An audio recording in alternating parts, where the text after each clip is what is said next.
മനസ്സിനെ നിയന്ത്രിക്കാനുള്ള ഒരേ ഒരു വഴി നമ്മൾ ഓരോ ദിവസവും ഉണർന്നെണീക്കുന്നത് മുതൽ ഉറങ്ങാൻ കിടക്കുന്നത് വരെയുള്ള ഓരോ നിമിഷവും വ്യക്തമായ നിയമങ്ങളിലൂടെ അല്ലെങ്കിൽ ചിട്ടയിലൂടെ മുന്നോട്ടു പോവുക എന്നത് മാത്രമാണ്.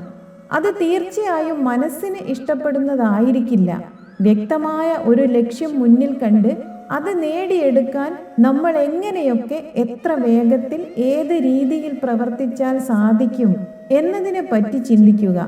ലക്ഷ്യം നേടുവാൻ നമ്മൾ ഉദ്ദേശിക്കുന്ന സമയം വരെയുള്ള ഓരോ ദിവസവും രാവിലെ ഉറക്കം ഉണരുന്നത് മുതൽ രാത്രി ഉറങ്ങുന്നതിന് മുൻപ് വരെയുള്ള സമയത്തെ എങ്ങനെ ഉപയോഗിക്കണം എന്നതിനെപ്പറ്റി വ്യക്തമായി ക്രമീകരിച്ച് ഒരു നിയമം അല്ലെങ്കിൽ ചിട്ടയുണ്ടാക്കുക. ആ ചിട്ട അല്ലെങ്കിൽ നിയമം എന്തൊക്കെ സംഭവിച്ചാലും തെറ്റിക്കില്ല എന്ന് തീരുമാനമെടുക്കുക.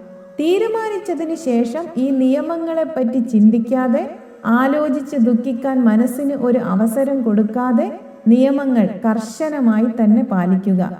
രാവിലെ എഴുന്നേൽക്കാൻ ഉദ്ദേശിക്കുന്ന സമയത്ത് തലേ ദിവസം വൈകിയല്ലേ ഉറങ്ങിയത്, അതുകൊണ്ട് കുറച്ചുകൂടി കിടക്കാം എന്ന് മനസ്സ് തീർച്ചയായും പറയും. പക്ഷേ അത് നമ്മൾ കേൾക്കാനോ ശ്രദ്ധിക്കാനോ നിൽക്കരുത്.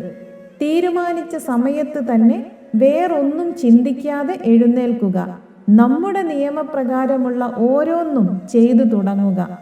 മനസ്സിന് മടി വരും, ക്ഷീണം തോന്നും, കുറച്ചു കഴിഞ്ഞ് ചെയ്യാമെന്ന് തോന്നും. അതൊന്നും ശ്രദ്ധിക്കരുത്. ഒരു തവണ അത് ശ്രദ്ധിച്ചാൽ മനസ്സ് നമ്മുടെ മേൽ ആധിപത്യം നേടാൻ തുടങ്ങും. അതിനാൽ കണ്ണടച്ച് നിയമം പാലിക്കുക. ഇനി ഒരു ലക്ഷ്യവും മനസ്സിലേക്ക് വരുന്നില്ലെങ്കിൽ അതിനും വിഷമിക്കേണ്ട.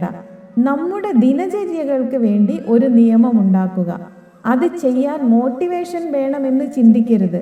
ഒരു പ്രേരണയും ഉണ്ടോ എന്ന് നോക്കാതെ ആ നിയമം അല്ലെങ്കിൽ ചിട്ട പാലിക്കുക. താമസിയാതെ തന്നെ മാറ്റം നമുക്ക് അകത്തും പുറത്തും കാണാൻ കഴിയും.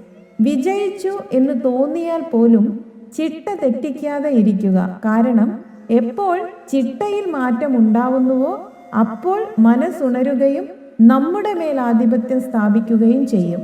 മഴയോ വെയിലോ ആഘോഷമോ ദുഃഖമോ നിയമത്തെ തെറ്റിക്കാൻ കാരണമാവരുത്. ഈ നിയമങ്ങളിലൂടെയും അവയുടെ ആചരണത്തിലൂടെയും മാത്രമേ മനസ്സിനെ നിയന്ത്രിക്കാൻ കഴിയുകയുള്ളൂ.